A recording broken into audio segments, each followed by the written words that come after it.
Nous allons apprendre cette pièce, Légende ou Leyenda de Isaac Albéniz. Ça, c'est la version en fait un peu plus facile, parce qu'il y a une autre version qu'on pourra apprendre plus tard.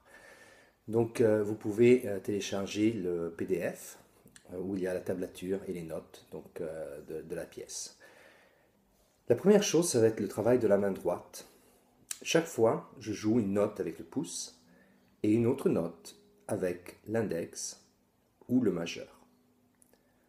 En fait, ce que je fais, c'est de jouer une note et après l'index, toujours sur la première corde, une autre note et toujours le majeur sur l'autre, toujours la première corde. Donc en fait, si on regarde le début, je vais jouer ici, la cinquième, à vide, et ensuite la première avec l'index.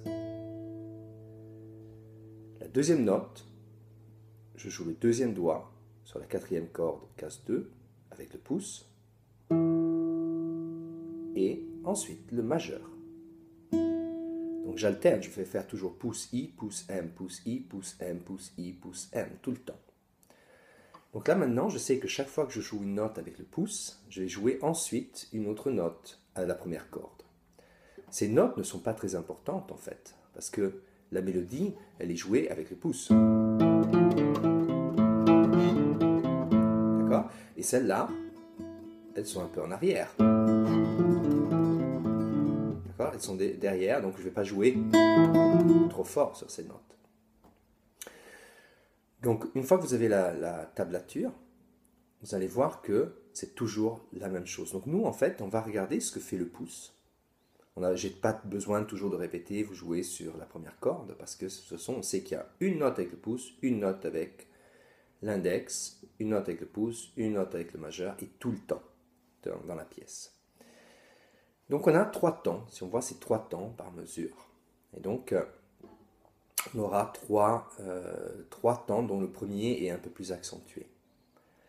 Je vais montrer juste le pouce. Donc, on commence avec la cinquième corde. Ensuite, le deuxième doigt sur la quatrième corde. Le troisième, à vide. Le deuxième, je passe la cinquième corde à la case 3. Et je recommence exactement la même chose.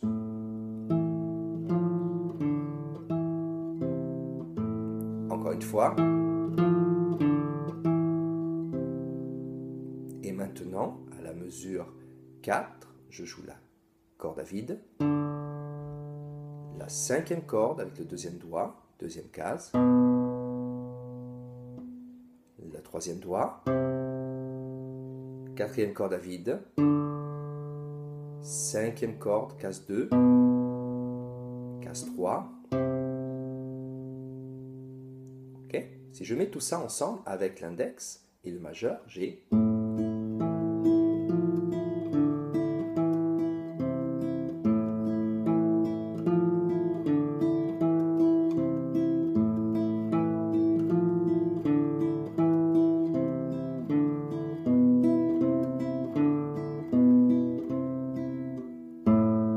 commence à la mesure 5. Là. Attention, quand je joue la corde à vide, donc la mesure 4, je pose le deuxième doigt et je bloque un peu le quatrième corde à vide pour ne pas avoir où les deux notes se mélangent, parce que c'est Ré, Si, et vous voyez, je pose le doigt un peu de travers, comme ça, et je m'assure de bloquer la quatrième corde. Et encore une fois, comme ça c'est clair, comme ça on entend vraiment, et non. Maintenant on passe à la mesure 5. La mesure 5 est exactement la même que la première. Je joue que les basses là. Encore une fois la même chose. Encore une fois. Maintenant on change. On est à la mesure 8. Quatrième corde. Cinquième corde case 2. Troisième doigt sur la cinquième corde toujours. Cinquième corde à vide. Sixième corde avec le troisième doigt et le premier doigt sur la première case. Là aussi, attention à bien bloquer. Exemple, j'ai le Ré, bloque le Ré, comme ça on n'entend que le Si, Do, La.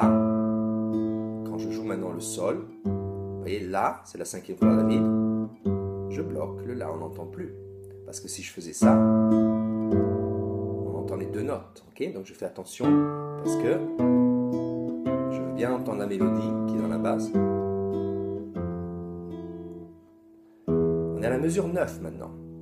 Mesure 9, je commence avec la sixième corde. Et maintenant, j'ai presque la même chose que j'avais à la première mesure. Deuxième doigt sur la quatrième corde, case 2. Troisième, à vide.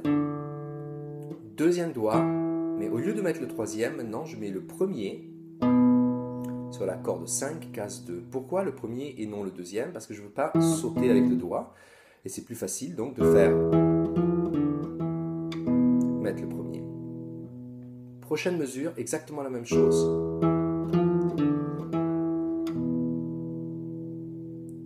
Ensuite, mesure 11. Là, c'est un peu différent. Sixième corde, case à vide. Cinquième corde, case 2 avec le deuxième doigt. Quatrième corde à vide. Deuxième doigt sur la quatrième corde à la deuxième case. La troisième case avec le troisième doigt. Et la corde à vide, la troisième. Je reprends cette mesure 11.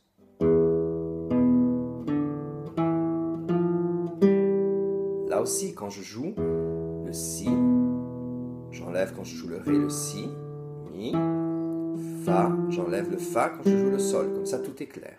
Et avec le Mi en haut.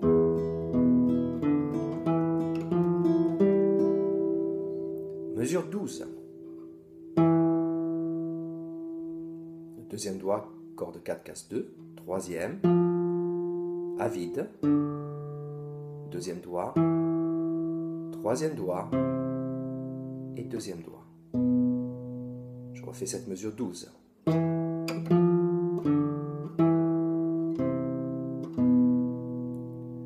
On passe à la mesure 13. À vide, la sixième. Corde 4, case 2. Case 3 avec le troisième doigt. À vide, deuxième et premier. Celle-là, on avait déjà faite avant. Même chose. Mesure 15.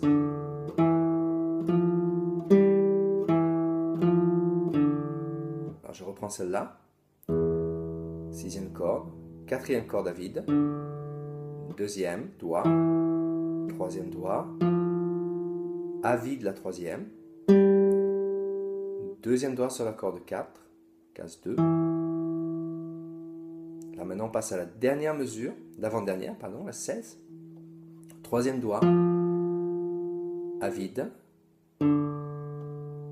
Deuxième, toujours sur la quatrième corde, sur la cinquième corde le troisième. J'enlève le troisième et je joue le quatrième corde à vide. Cinquième avec le deuxième doigt. Et après, la cinquième corde à vide. Donc à partir de la mesure 15,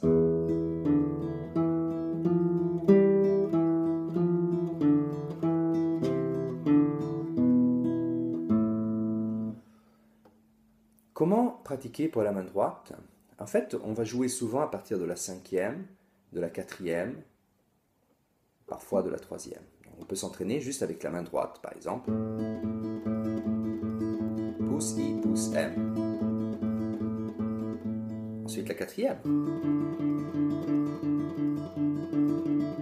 Ensuite la troisième. Et après on peut s'entraîner peut-être de passer de la cinquième à la quatrième.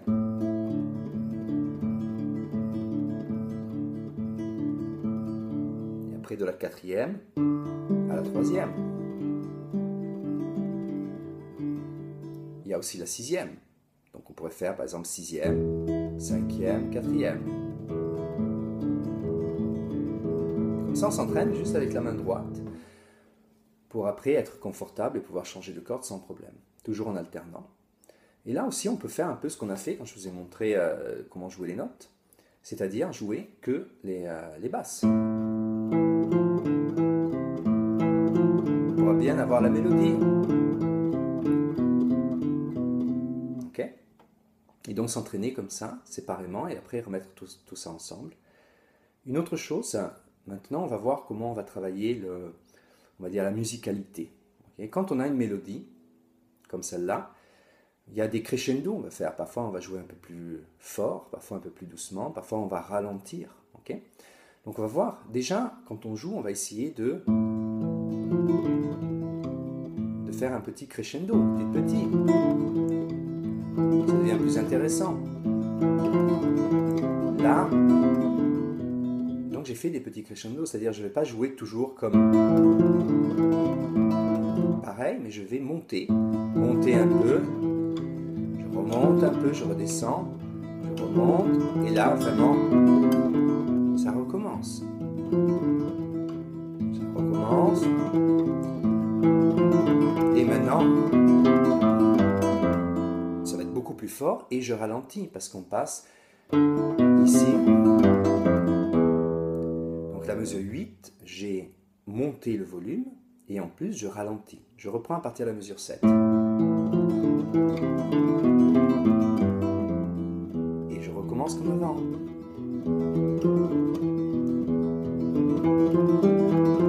Je descends le volume. Et là aussi je vais monter. Jusqu'à la fin comme ça. Et en ralentissant. Donc pensez bien à ça. Ça devient parfois un peu plus difficile à jouer quand on commence à exprimer. Mais il faut essayer donc, vous pouvez travailler juste sur une mesure. Par exemple, vous commencez doucement, vous exagérez. Un peu plus fort.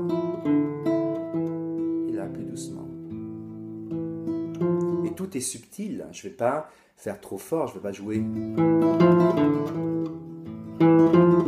D'accord? Mais je vais être subtil, ça va être très peu. Juste pour donner un peu de...